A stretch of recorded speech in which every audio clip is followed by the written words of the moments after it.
recording back in 2011 or something, if you taught a course that was similar. I'm going to shut off the light here. I think people still take notes. And we saw that Kant rejects hedonism as a motive, or as the chief good that we ought to aim for. Remember, the utilitarians, Bentham and Mill, thought that pleasure or happiness was the sole thing that was good in and of itself. Now, Mill kind of departed from this in making distinctions between higher and lower pleasures, but he thought he was a hedonist. And Kant rejects this. Among other things, you can kind of see his Christian views, that he thinks only those who are genuinely moral deserve to be happy. He doesn't think everyone, beyond question, deserves happiness in this life or the next. So he rejects hedonism, and he makes a statement that the only thing good without qualification is a good will. Now, we can understand what pleasure or happiness is. A little hard to see what he means by saying that a good will is the only thing that's good without qualification. What he means is, as I say in the next slide, a good will for Kant is a properly motivated human will. Remember, we said that for the utilitarians, all that matters is that you aim to bring about the greatest good for the greatest number, that you follow the principle of utility, and why you want to do that, your motive for doing that, whether it's a promotion in your job, whether it's because you really have compassion and want to help people by making a particular moral decision, whether you just want people to praise you. It does not matter, just as long as you aim to produce the best consequences, the best results for everyone concerned. Motive, then, for both Bentham and Mill is morally irrelevant, as long as you're aiming to produce the best results. But for Kant, it's just the other way around. For Kant, not just doing the right thing, but doing the right thing for the right reason, for the right motive, is the only way we really act in a morally praiseworthy way. Now, there are some motives Kant rejects, and I may have gone over this slide last time, I forget. But prudential motives, we did not look at the theory of ethical egoism, but that's a consequentialist moral theory that says we ought to act to bring about the best consequences for us, and that the consequences for other people are morally irrelevant. Now, the utilitarians reacted against this. But motives that have nothing but the doer of the action, self-interest, as their motive, are prudential or self-interested motives. I like to, and I may have repeated this example, but sometimes I forget where. But I like to illustrate this by, y'all can see how really into ties I am by how much I wear them. But let's suppose I really was into ties, and I went, and I'm walking through Macy's and I see an $85 tie. Ties are expensive at Macy's, right? And I think, boy, I really like that tie, but I don't have $85. Well, maybe I could just kind of slip it in my raincoat and walk out the door and not get noticed. And then I think, well, but wait a second, there might be a security camera somewhere around that would catch me on videotape. Or maybe that person who looks like a shopper 2 aisles over is really a plainclothes store detective. And you know what? Things would go very bad for me if I were caught shoplifting this tie. So I guess I'm not going to do it. And so you walk out of the store and you do the right thing. In the 60s, we would say you didn't rip off the tie. You didn't steal the tie. You were honest. But Kant would say you were honest for a prudential motive having to do with saving your own skin, with not having bad things happen to you, right? And so he would say, yeah, you did the right thing. You didn't steal the tie, but it was just for a prudential motive, for a motive that doesn't get a lot of moral praise, doesn't really deserve any moral praise. I mean, it's like the student who does not cheat on a test, not because they think cheating is dishonest, but because they're worried about getting caught. You know, it's the same kind of thing.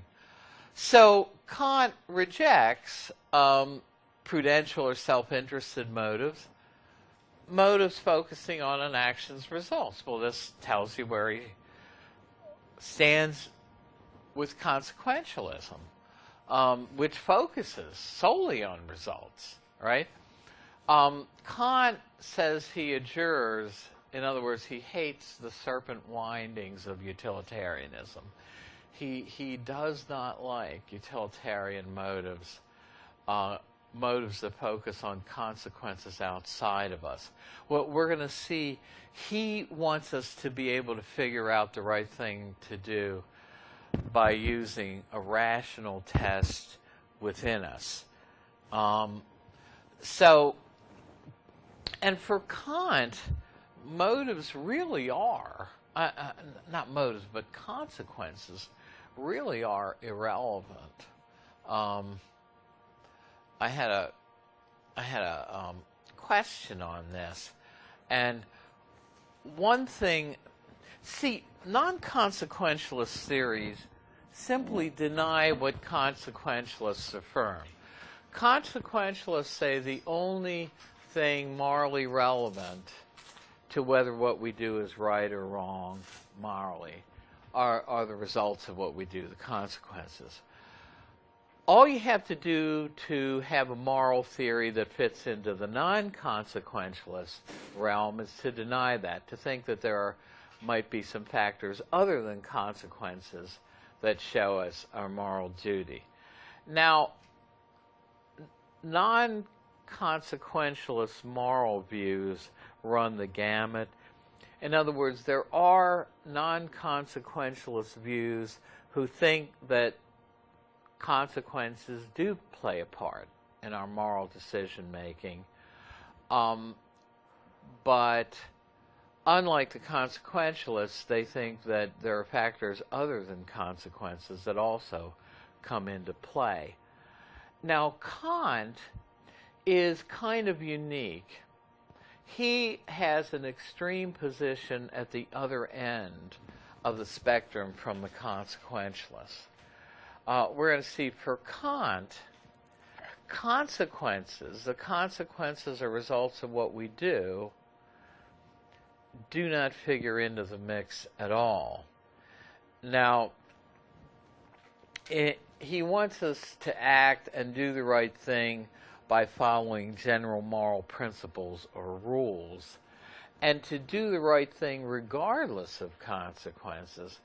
And like you saw in the film, one of Kant's own examples that illustrates his view on consequences is what's called the case of the inquiring murderer. I like to modify it a little bit, but I mean, suppose you're at home and what you don't know is that Smith and Jones have had a disagreement, and Smith is after Jones to kill him. Yeah, you were here earlier, so okay. Anyway, Jones shows up at your door and says, hey, look, man, can I hide out here while Smith is after me? And I think he's out to kill me, you know. And so you say, okay, you can hide up in the attic. So 20 minutes later, Smith shows up at your door and says, I'm looking for Jones. You haven't seen Jones, have you? Now, should you lie or tell the truth? Well, if you tell the truth, knowing what you already know, Smith might go up and kill Jones. But Kant's take on this is that you should avoid the evil that you know is an evil. And he says, look, if you do the right thing here and tell the truth, you can't actually predict what the real consequences are going to be. And we saw this was a downside to a consequentialist view like utilitarianism, that that we can't always predict what the consequences of our actions are going to be. But Kant says the evil that you know you should avoid is lying. We're going to see when we look at how Kant takes moral rules that he thinks moral rules are absolute and have no exceptions. And so he would say you have a moral duty to tell the truth, even now, even here, in a case where it could cost somebody their life. Now, furthermore, he says, if you did tell the truth to Smith, who's looking for Jones, and you say, you know what, I just can't lie to you, Jones is upstairs. So Smith brushes past you, goes upstairs and kills Jones. And that wouldn't have happened had you not told the truth. Kant would say, you've done the right thing morally. You've done your duty. You had a duty to tell the truth. You did it. So the blood of Jones is not on your hands, right? Now, modify the example a little bit. Suppose Jones is waiting up in your attic, and the hair is standing up on the back of his neck, and he's feeling very uncomfortable about being there. And he says, you know what, I got to get out of here. And unbeknownst to you, he shinnies down the drain pipe into the alley. At about the same time as Jones is going down the drain pipe, Smith shows up at your door, and you tell a lie, ostensibly to save Jones's life. You say, hey, I don't know where Jones is, haven't seen him in weeks. So Smith goes away from your door and happens to take a shortcut through the alley, runs into Jones out there in the alley and kills him.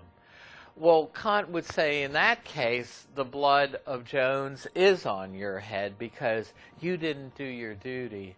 You lied. You didn't tell the truth. Now, a lot of us have a hard time buying that, right? I mean, I always thought it was ironic that Kant was a German philosopher.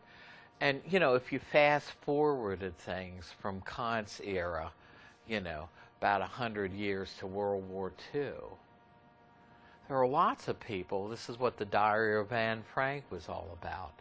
A family hid the Anne Frank family out in their home, you know, away from the Germans because they were Jews. And if the German Gestapo comes to your door looking for the Frank family, they say, we're looking for the Frank family, you're supposed to tell them the truth. I can't tell a lie. They're upstairs behind a false door. No. I mean, most of us would say, if there ever were a case, and let's suppose Jones is innocent, so it isn't like he deserves to be killed any more than the Frank family deserved to be killed. Basically, you know, the idea is most of us would think that was the case where a lie is justified morally. But Kant says, no, moral rules are absolute, no exceptions. You tell the truth. To the inquiring murderer, regardless of the consequences. So for Kant, consequences don't count at all. He's at the other end of the spectrum from the consequentialist. Now, here's another thing that kind of separates Kant from some of our common sense intuitions about what is moral. Motive centered on feelings, you know, like you do somebody a good turn because you feel compassion for them or you feel love for them. That doesn't get you any moral brownie points for Kant. That's not morally praiseworthy. And oddly enough, doing things from inclination, like, you know, some of us know people who are just inclined toward good works, toward doing good things for other people. That, for Kant, is not a moral motive. And he illustrates what really is a moral motive this way. Suppose you have a philanthropist, and we all know, and I may have gone over this, I hope I haven't. We all know that having a lot of money doesn't insulate you from having problems, right? And here's this philanthropist, and he's got a lot of resources, and he's helped a lot of people, but now he's got a lot of problems of his own that he's worried about. And somebody, let's say it's a couple, comes to him for assistance, and he has the resources to take out his checkbook, write a check that'll get them out of the crisis they're in. But you know what? He doesn't want to be bothered with it. He's got his own problems to worry about. He's not inclined to want to do anything for these people or to help him. But then Kant says he pulls himself out of his dead insensibility, and he realizes that he has a moral duty to be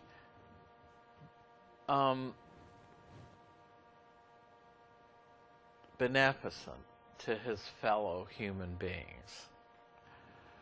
And so, not because he's inclined to or wants to do it, but solely from a motive of duty, he whips out his checkbook and writes out a check to solve their problem. Kant says then and only then does what he does have moral worth. So, in other words, the only thing for Kant that is a morally praiseworthy motive is acting from duty. Acting because you think you have a duty to do something. Now, of course, this raises questions. If the only way I can be moral is to act from a motive of duty, well, how do I know what my duty is? Well, okay, so this makes the point that only actions from duty are morally praiseworthy. So how do we know it? Well, now here's where Kant is a real child of the Enlightenment. The Enlightenment was an era, and this was around the time of our founding fathers, about 100 years before that. It was an era, right? And there was a German Enlightenment, there was a French Enlightenment, you know, in Great Britain, there was also one. Thomas Jefferson was a child of the Enlightenment, and I already probably have quoted Jefferson's statement written in stone as you go to the University of Virginia. it says within these halls will tolerate any error so long as reason is left free to combat it. In other words, he wanted free discussion in an academic atmosphere, but also as somebody who was involved with Enlightenment thinking, he was convinced that rational discussion using reason could get us to the truth of the matter. So it was a revival of a real interest in reason that the ancient Greeks held. Well, in other words, the Enlightenment era was an era that emphasized reason and rational argument, rational thinking, as something that's going to help us solve a lot of our problems and to help get us to the truth in philosophy and science and in morality. And Bentham and Mill were also part of the Enlightenment, and so they gave us a way to reason things out morally. So Kant thinks that our reason can show us what to do, and it's this, as I've already said, that has made his theory popular, one of the most referred to theories of secular ethics today, because even though Kant had a religious background, German Lutheran background, he gives us a test that is rational and that does not bring in any theological considerations to figure out our duty. Now, we're shown our duty by general moral principles or commands. And Kant wants commands that are pretty absolute and that say, do this, do that, no ifs, ands, or buts, or don't do that. The problem, Kant thinks, is that most moral philosophers don't use those kinds of rigid commands. Okay. Fortunately, landed on a part that's waterproof. That's okay. I'll pick that up later. An imperative is a command. Okay. But Kant says in moral philosophy, moral philosophers have used two types of commands. Too many moral philosophers have hypothetical commands. Kant wants categorical commands. Now, what is a hypothetical imperative or command? Well, it's a command, and any of you take logic already? Well, we discuss conditional statements, if-then statements in logic, and a hypothetical imperative is a command that has a condition attached to it. If you want to realize or bring about a certain condition, then do A or don't do B. Now, I mean, I modify this because I don't play chess, but I'm a backgammon player. If I said, look, if you want to become a better backgammon player, you ought to read Bill Roberti's books on backgammon. Now, there is a command, right? You ought to read Bill Roberti's books on backgammon. But note, it's a hypothetical command, because I didn't just say you ought to read Bill Roberti's books on backgammon no matter what. I said, if you want to become a better backgammon player, you ought to read Bill Roberti's books on backgammon. How could you get out of that obligation? How could you escape that command?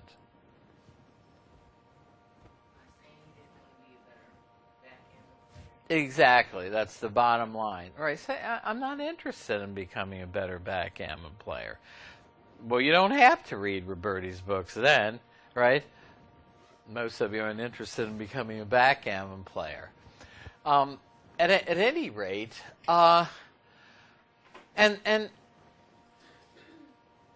what Kant worries about is that hypothetical commands give us an insufficient basis for moral duty because it's too easy to slip out of our duty by claiming we don't want to accept this or that condition. It gives us a what? Pardon? It give hypothetical commands give us duties that are too easy to avoid. We simply deny that we want to realize the condition. I mean, here's another example that's a non-moral example.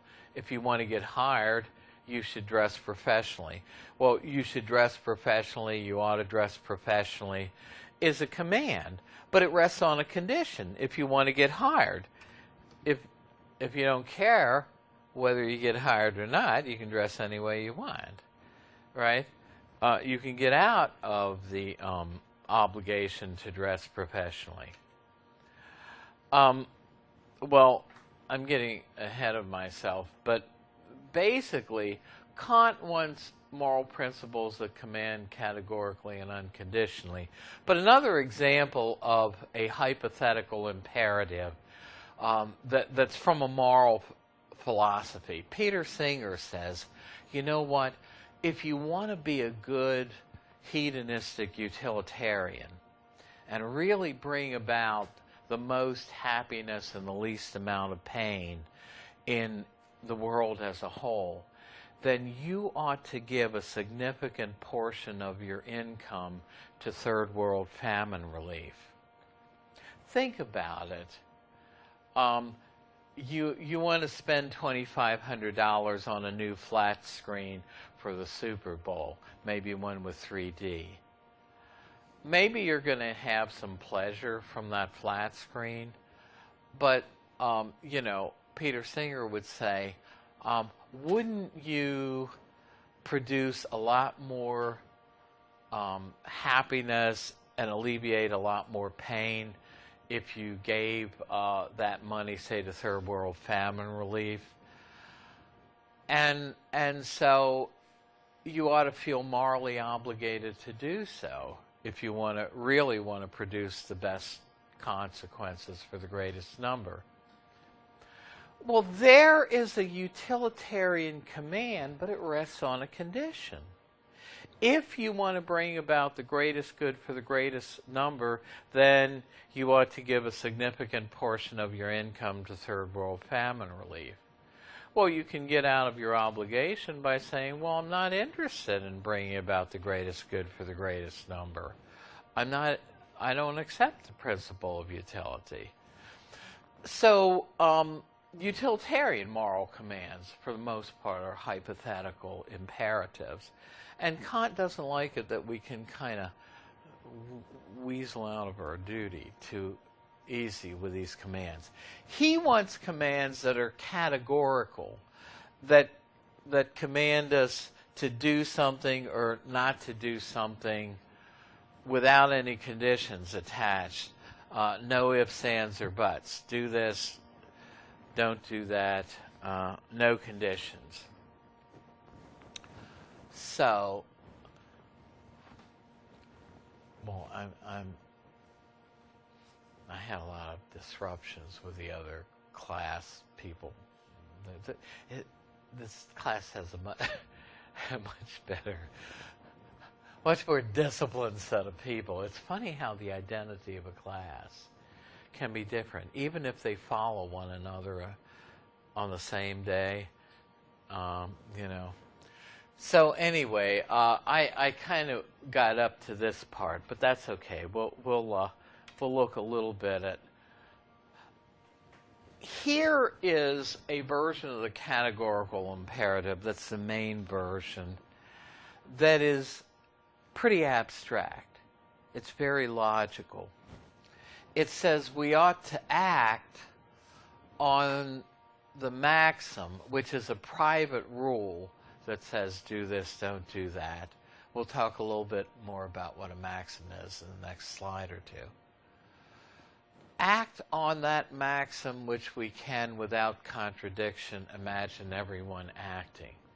See, Sartre tries to pull this off and he doesn't really do it, I don't think. But Kant can try to say, because Kant believes that there really are some universal moral rules that hold in all cultures and at all times. He can say we ought to act in a way that we would want everyone to act if they were in the same situation. Or another way of putting it is, if the situation were reversed, would we want people to treat us the way we're trying to treat somebody else? But that's more the second formulation. Now, this is very abstract, but one thing you need to keep in mind is that even though Kant is very abstract,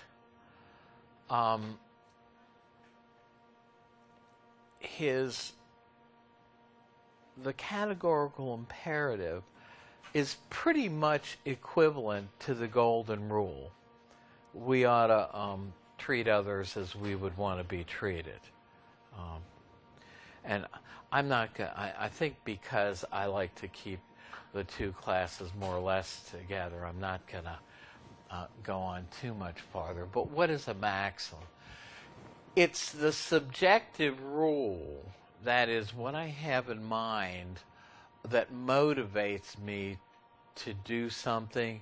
In other words, suppose I said, look, I promise we're going to do lunch on Friday downtown, you know, and so I'm kind of busy that morning, but then I realize, oh, I promised to meet so-and-so for lunch. I ought to keep my promises. Well, the subjective thought I have that motivates me to stop what I'm doing, get in my car, and go drive down and meet you for lunch because I promised you, hey, I ought to keep my promises, is what Kant means by a maxim. So what Kant says is we ought to act on the rule that we're following within ourselves in a way that we would, in the same way that we would want everyone to act. And so if, you know, so this would give us a rule like always keep your promises. And that's how we get unconditional moral rules. In other words, I can keep my promise to meet you downtown for lunch and at the same time believe that anyone else in a similar situation who has made the same kind of promise ought to do the same thing. So I can do a certain thing, and I can at the same time will that everyone be required to do that. And that gives me an absolute moral rule that we should always keep our promises. Yeah. So the first part of the categorical imperative is do it because you would want everyone else to do it too. Yeah. And the second part is, Well, the second part is to treat other people the way we'd want to be treated. Treat them as an end and not as a means to an end. Now, I introduced that later. But, you know, so I'm going to stop here. I'm going to let you go a little early to kind of keep the classes a little together and where they are. But one thing I said to the other classes, yeah, Kant is very abstract here, and he does get criticized for being too rational. But basically, what you've got in the categorical imperative is just a more precise statement of the golden rule. you know. And so that's, if you kind of keep that in mind, it takes some of the forbidding nature of uh-huh. Yeah, in other words, I should act how I would want everyone to act. That's the first formulation. Yeah, Kant gives us two statements of the categorical imperative and says that they're basically equivalent. And I took a whole seminar when I was in grad school on Kantian ethics. And a lot of ink has been spilled in the professional philosophical journals over Kant's claim that the two formulations mean the same thing. But at this level, we're just going to take his word for it and not worry about, highfalutin discussions about why they might be different. And, so if we think about the two versions of the goal of the categorical imperative as roughly equivalent and as meaning the same thing as the golden rule, it won't be such a foreign way of working out things morally. So, okay. Well, look, we will finish up Kant on Friday, and I intend to go over the test on Monday. It's just that my midweek is so busy. I know the only way I'm going to have enough time to finish grading everyone's essay is to do it over the weekend. So, but we'll see you, and trust everyone has done the Scantron. If